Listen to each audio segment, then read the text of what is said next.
Allora, noi dati 3 punti dobbiamo trovare l'equazione della parabola. L'equazione della parabola è questa qui, però non la trovo perché appunto ne abbiamo fatta già esercitazione su questo. Poi il problema continua e dice: ti do anche un punto E, questo punto E è il punto della parabola di ascissa meno 1, quindi per trovare E sarà di questa forma, cioè sappiamo che E passa per il punto meno 1 e quindi come si trova anche la sua y?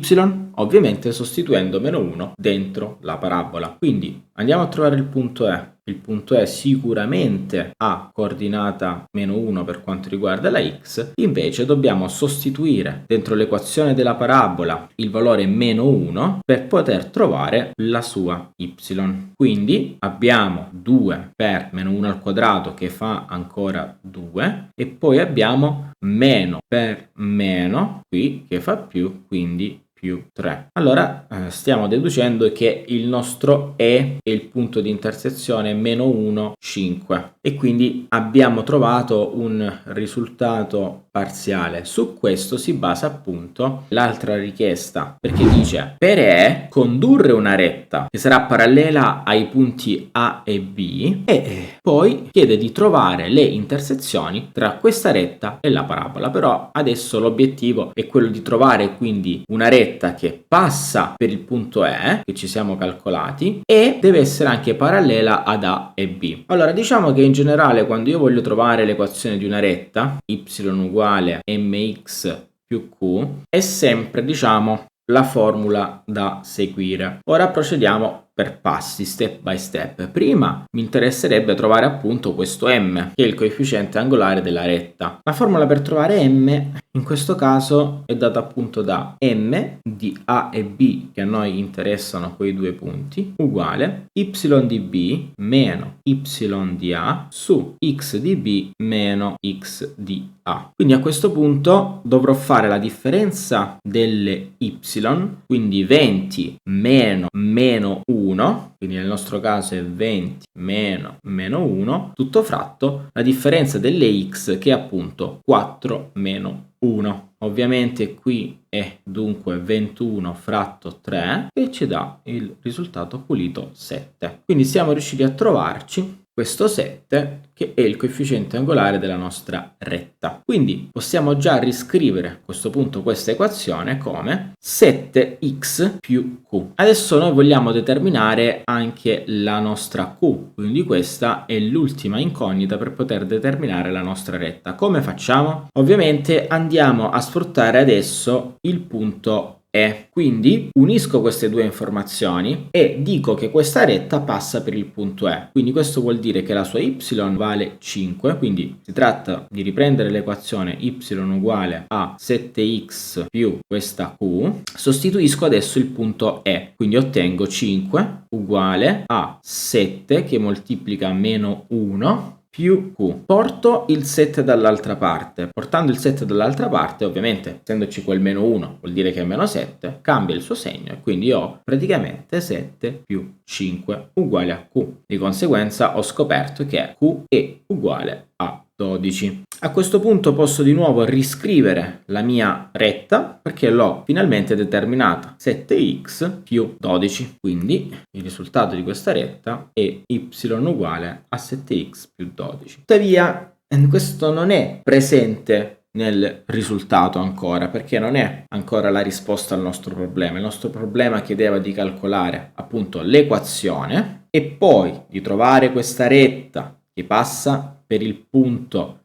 di ascissa meno 1 della parabola e che sia parallela ai punti A e B. Poi ci chiede di andare a determinare l'intersezione tra questa retta e questa parabola. Ora siamo quasi arrivati perché dobbiamo prendere l'equazione della parabola. Quindi l'equazione della parabola la scriviamo: y uguale 2x quadro meno 3x, poi ci serve l'equazione della retta che abbiamo detto essere y uguale a 7x più 12. Adesso dobbiamo mettere a sistema queste due informazioni e quindi capire che cosa esce. Allora, possiamo qui fare ad esempio una sottrazione tra le due equazioni, quindi qui abbiamo 0 uguale a 2 x quadro, abbiamo meno 7x e meno 3x, quindi per un totale di meno 10x. Poi abbiamo anche meno 12. A questo punto mi rendo conto che l'equazione è tutta moltiplicata per 2, quindi divido per 2 e ottengo 0 uguale a x quadro meno 5x meno 6. Quindi ripeto, in questo passaggio ho fatto diviso 2, mentre qui ho fatto, per trovare questa qui, la sottrazione tra la prima equazione e la seconda equazione. A questo punto qui posso procedere col metodo che più voglio, che sia il delta, che sia un'altra cosa. A me ad esempio piace procedere con l'andare a trovare due numeri la cui somma faccia meno 5 e il cui prodotto faccia meno 6. E questi due numeri, quali numeri possono essere? Iniziamo a pensare. Ad esempio, meno 6 per 1. Se infatti faccio x meno 6 che moltiplica x più 1, mi accorgo che la somma tra meno 6 e 1 mi dà meno 5, mentre il prodotto tra meno 6 e 1 mi dà appunto meno 6. Arrivati a questo punto bisogna comunque risolvere l'equazione di secondo grado. Quindi questo che vuol dire? Vuol dire, per come abbiamo semplificato il tutto, semplicemente porre questo qui uguale a 0 e porre questo qui uguale a 0. Se poniamo il primo uguale a 0 abbiamo come risultato x uguale a 6, mentre se poniamo il secondo otteniamo x uguale a meno 1. Ora, che cosa succede? Noi volevamo trovarci un punto, no? Ne abbiamo trovati 2, quindi abbiamo trovato 6 e abbiamo trovato questo qui. Quindi tecnicamente noi diciamo che appunto abbiamo trovato due soluzioni. Beh, se ci pensiamo è normale perché il punto E già sapevamo appartenere alla retta, cioè x uguale a meno 1 e il punto è proprio E, quindi sapevamo già appartenere sia alla retta sia alla parabola, quindi è scontato che lui stesso faccia parte della soluzione. Però ancora nulla sappiamo circa il punto 6. Circa il punto 6 appunto dobbiamo riprendere quel 6 e andare a sostituirlo dentro la parabola. Quindi appunto abbiamo y uguale a 2 per 6 al quadrato, quindi 6 per 6 36, meno 3 per 6 che sarebbe 18. Quindi andiamo a fare uguale. Adesso abbiamo, allora in realtà qui diciamo posso rivedere il tutto con un trucchetto se ho voglia di fare meno conti. Ad esempio questo 36 faccio un pensiero indietro e lo rivedo come 6 per 6. A questo punto che cosa faccio? Mi raccolgo il 6 e quindi mi rimane semplicemente un 2 per 6 che fa 12, no? Se raccolgo appunto il 6, quello che rimane è 2 per 6, 12, meno 3. A questo punto 12 meno 3 fa 9 e quindi mi rimane 6 per 9, che appunto lo trovo comodamente nella tabellina del 6. 6 per 9 fa 54 e quindi sono riuscito a trovarmi anche la y e appunto ho concluso il mio esercizio, perché il mio esercizio mi chiedeva appunto di ritrovare il punto di coordinate x, y, dove x vale 6 e y vale 54. Ok, quindi questo è un punto di intersezione, ma ovviamente anche E è un punto di intersezione. Normalmente quando faccio questo tipo di esercizi ci tengo tantissimo a mostrare anche che cosa è successo da un punto di vista grafico. Cioè, non è richiesto ovviamente fare un disegno e quant'altro, ma credo che sia particolarmente istruttivo vedere cosa è successo. Quindi ti apro GeoGebra, che ormai diciamo è abbastanza diffuso, e vado a mettere le equazioni che io ho trovato. Quindi puoi vedere che questa è l'equazione della nostra parabola. Non solo, andiamo ancora più a ritroso perché questa parabola appunto passava per 3 punti, cioè è così che ci siamo trovati l'equazione della parabola. Quindi ci siamo ricostruiti adesso i dati iniziali, quindi il punto O, il punto A e il punto B. Poi che cosa succede? Dice appunto che abbiamo anche un punto E e questo è il punto della parabola di ascissa x uguale a meno 1. Andiamo a trovarlo. Quindi se la nostra parabola, che qui abbiamo chiamato con f alla fine, se noi andiamo a fare meno 1, f di meno 1, ci dovrebbe trovare automaticamente il punto della parabola. Infatti vedi che si chiama meno 1, 5 nel programma e quindi vuol dire che l'ha trovato automaticamente e l'ha denominato anche punto C. Dimmi. Beh, per trovare E, appunto, devo prendere meno 1 e devo sostituirlo dentro l'equazione della parabola. Cioè, è perché dice che il punto è di ascissa meno 1. Quindi, no, figurati, guarda, ci aggiungo questa retta.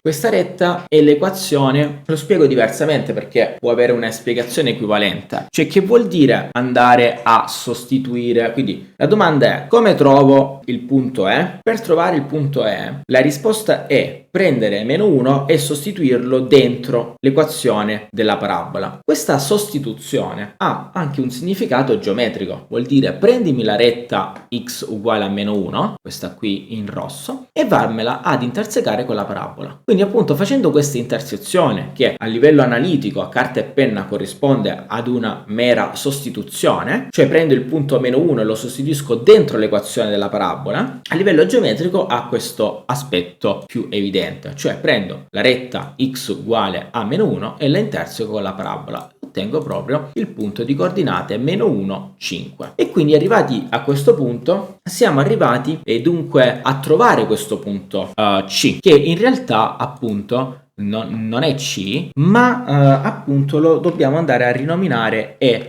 per quanto riguarda appunto l'esercizio che stiamo facendo. Questo è appunto il punto richiesto. Ora dice: guarda che io per il punto E ti chiedo di tracciarmi una retta che è parallela ai punti A e B, ma deve passare anche per questo punto E, quindi voglio una retta che passa per E e che sia parallela ad A e B. Allora, questa retta noi l'abbiamo determinata e quindi andiamo a scrivere direttamente la sua equazione per vedere che cosa uscirebbe a livello grafico. Questa retta è y uguale a 7x più 12. Ecco qui, per evitare confusione tolgo la retta rossa, quindi questa qui è la retta che noi ci siamo determinati e puoi vedere come appunto un punto di intersezione era proprio E naturalmente e l'altro lo troviamo qui. Questo punto di intersezione appunto il punto di intersezione 654, che appunto è il secondo punto di intersezione e che a livello grafico si vede appunto meglio. Però come possiamo vedere questa retta si nota che appunto è parallela al segmento A e B. Per renderlo ancora più evidente tracciamo appunto questo segmento qua. Come puoi vedere il segmento A e B è perfettamente parallelo alla retta e quindi appunto siamo riusciti a svolgere l'esercizio in maniera analitica e poi abbiamo fornito anche un significato geometrico che spero diciamo faccia vedere le cose molto